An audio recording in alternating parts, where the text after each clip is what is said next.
Dando prosseguimento ao estudo dos autores do grupo Clã, nós temos aqui Fran Martins. Coincidentemente, né, foi esposo de Lúcia Fernandes, que acabamos de ver.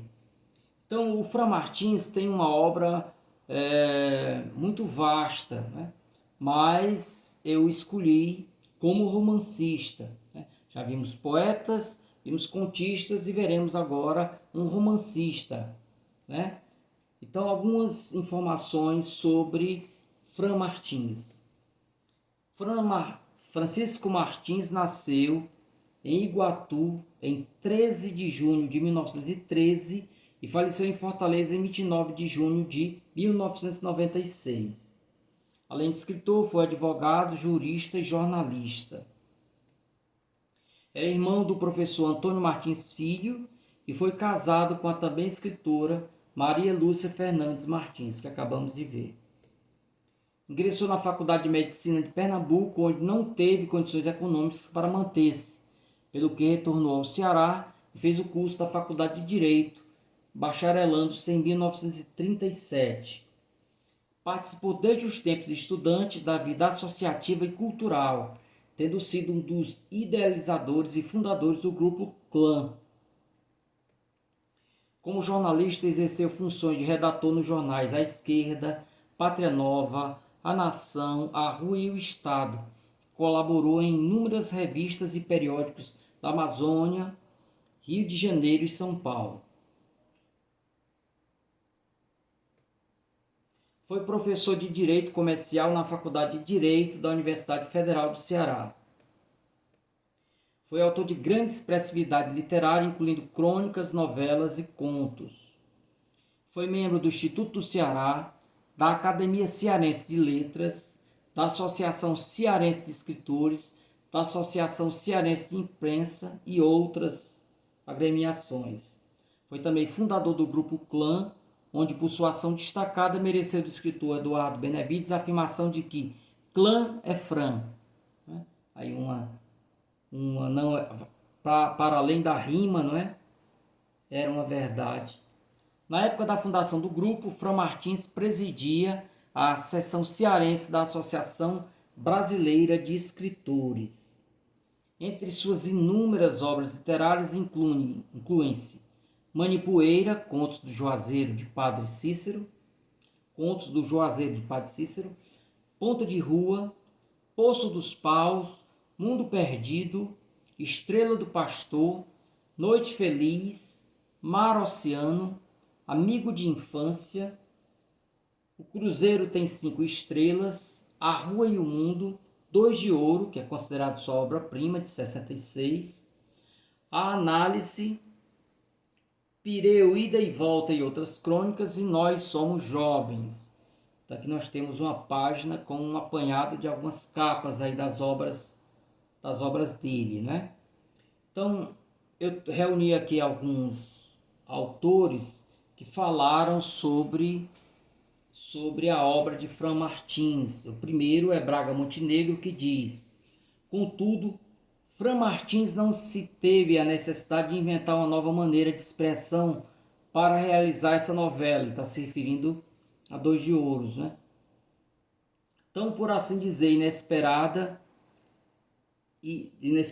tão particular método de subjetividade impressionistas. O estilo é o mesmo, aquele seu estilo direto, sem palavras obscuras nem distorções sintáticas, por vezes frouxo, monótono, de repetição de frases do cotidiano, mas sempre muito peculiar, muito de seu jeito de ser e fazer as coisas de literatura. José Alcides Pinto diz: os melhores momentos da ficção brasileira estão aqui representados nesta novela, Dois de Ouros. Herman Lima diz: Fran Martins tem se revelado um excelente fixador das paisagens e das almas de sua gente.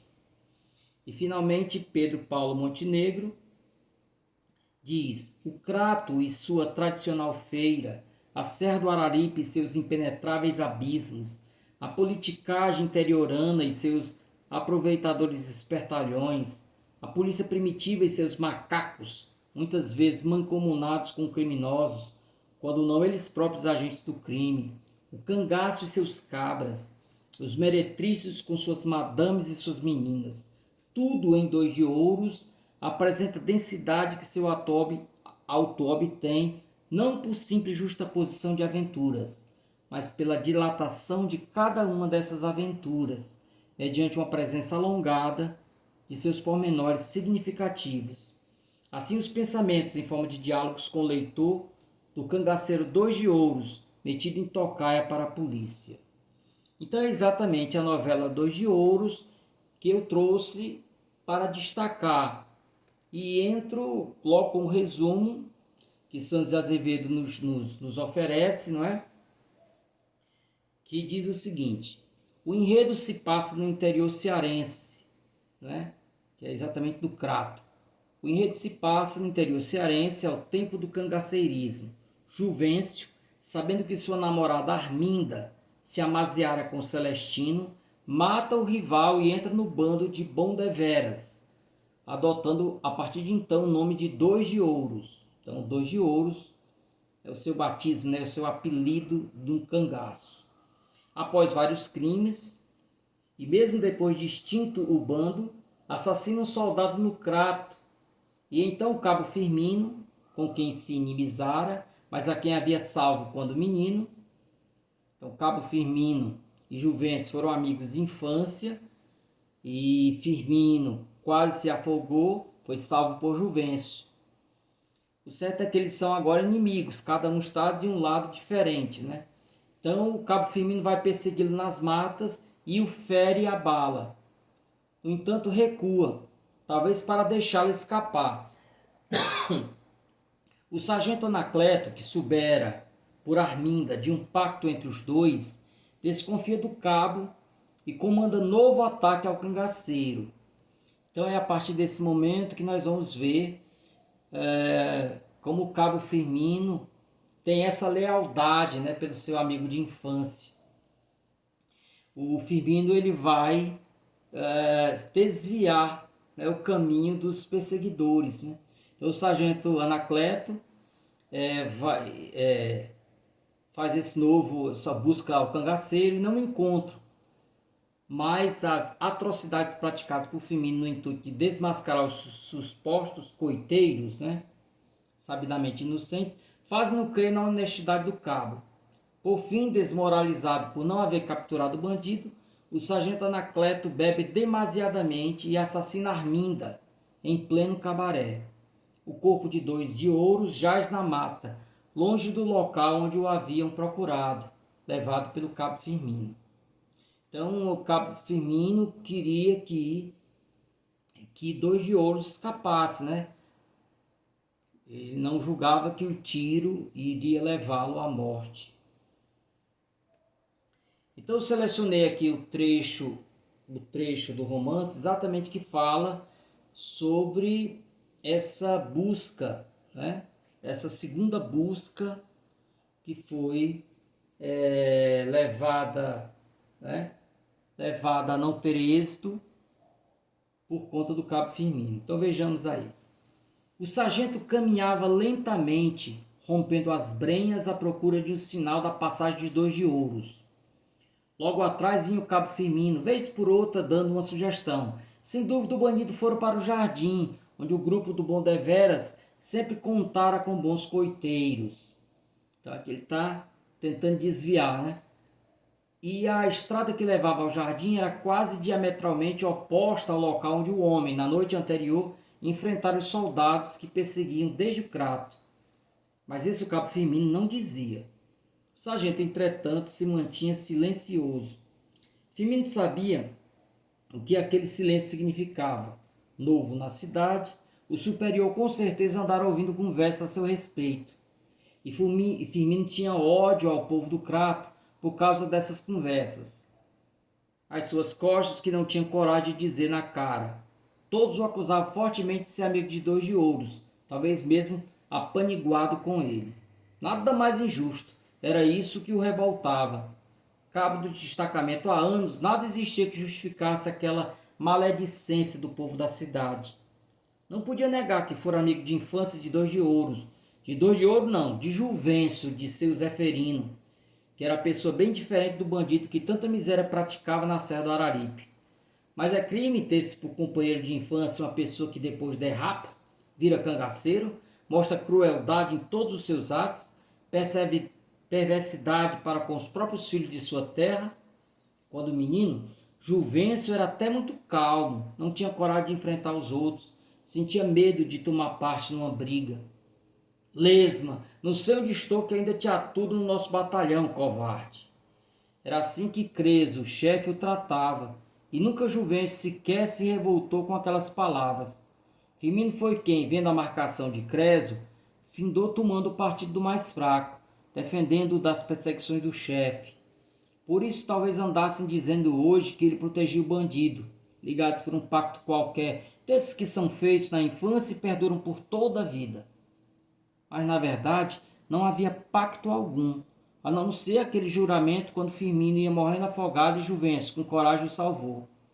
Pela honra de sua mãe, juro. Jamais, em tempo algum, Juvencio quebrou a sua jura de honra, nem mesmo quando os dois se tornaram inimigos. E Firmino era grato por isso, pois, descoberto o fato, ficaria em posição de inferioridade na rua. Dever a vida a outro era uma situação constrangedora. Nunca Firmino teria voz ativa entre os seus companheiros, com alguém entre eles a quem devia a própria vida. Talvez por isso, hoje se murmurasse essa história absurda de estar ajudando ao bandido. O sargento novato da cidade com certeza ouvira alguma coisa a respeito, e por tal razão andava desconfiado com o cabo Firmino. Esse por outro fazia uma pergunta dúbia a ver se colhia o subordinado numa atitude favorável ao cangaceiro. Qual é mesmo que chamava o pai desse bandido, cabo Firmino? Seu Zeferino. Era um sapateiro que morava na Rua da Vala. Morreu. Então, nós temos aí alguns comentários, né, do Santos de Azevedo, e eu vou trazer aqui para vocês. Então, a primeira questão que ele nos traz é a origem da história, possivelmente baseada em uma crônica, né? Interessante é o fato de a crônica intitulada Cangaço reproduzir o caso, contado ao autor pelo jornalista e escritor Duval Aires. O caso de dois meninos criados juntos que se reencontram, já homens em campos opostos, um cangaceiro e outro soldado da volante encarregada de prendê-lo. Então essa crônica foi contada a ele, a Fran Martins. Esse seria mais ou menos o tema de Dois de Ouros, em que o cabo Firmino, que recebeu ordem de prender Juvencio, não esquece o fato de que este o salvaram de morrer afogado quando, na infância, brincavam juntos. Fran Martins, como ficcionista, aproveitou da história apenas o tema, mas o enredo criado por ele não deixa de ser verossímil, como o cabo Firmino, agradecido ao ex-amigo, fazendo tudo para que seus soldados não o encontrem, né? Então aqui é o trecho que nós já lemos, acabamos de ler aí, um trechinho, né? Então jamais em tempo algum Juvencio quebrou a sua jura de honra, nem mesmo quando os dois se tornaram inimigos. Então esse agradecimento por ter salvo a sua vida na infância seguiu para o resto da vida. Fran Martins construiu um personagem real, nada romântico. Não era homem para grandes lances de valentia. Isso é mostrado desde sua infância na Rua da Vala, né? A famosa rua lá do Crato. É assim, sob certos aspectos, um anti-herói, né? Visto dele contar quase que somente atos de perversidade e nunca gestos nobres, como os que são atribuídos ao Antônio Silvino, ou, distorcendo a verdade, até a Lampião, né? Então, eu deixei um dos contos de Fran Martins, vocês também têm acesso lá no Siga, né? Então, é um autor realmente que merece ser lido, né? Ser mais conhecido. Então, com Fran Martins, nós encerramos os estudos sobre o grupo Clã, né? Então, na próxima videoaula, nós passaremos para um novo tema, uma nova discussão. Mas eu acredito que esses autores que visitamos podem nos dar uma visão, né, de como foi importante o Grupo Clã para que o modernismo se instalasse de vez nas letras cearenses. Então, amigos, aqui encerramos a nossa quinta videoaula. Desejo bons estudos a todos, né, e até o nosso próximo encontro. Um grande abraço.